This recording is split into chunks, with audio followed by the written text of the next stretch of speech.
Nekad ti nije potreban alarm, nekad ti je dovoljan jedan iskren razgovor.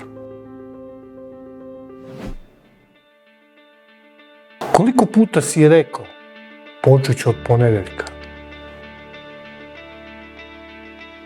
Koliko puta si znao da bi trebalo da se više krećeš, da jedeš malo bolje, da se bar ponekad staviš na prvo mjesto? Ali život uvijek ima nešto hitnije.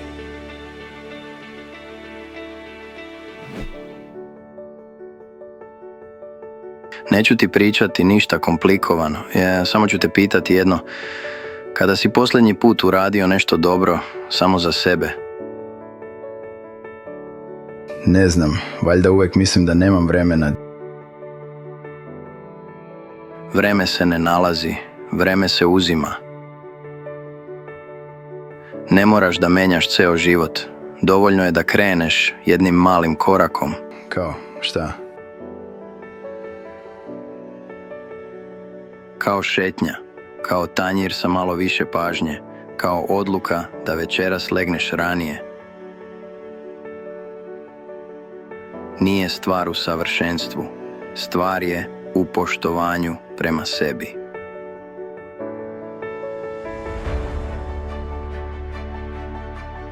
Taj razgovor nije promijenio njegov život preko noći, ali je promijenio nešto važnije, način na koji je gledao sebe. Počeo je da šeta, bez cilja, bez pritiska, samo da udahne. Počeo je da bira malo bolje, ne savršeno, ali svesno.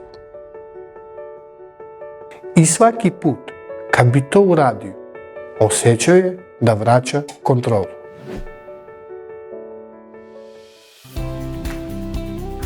Zdravlje nije kazna, nije spisak zabrana. Zdravlje je odnos sa telom, sa umom, sa sobom. Svaka šetnja je poruka, svaki bolji izbor je znak poštovanja. Ne moraš sve danas, ali moraš nešto.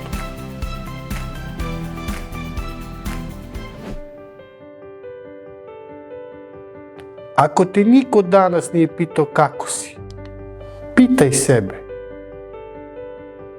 i uradi jednu malu stvar koja govori: vredim, ne sutra, ne od ponedjeljka, danas.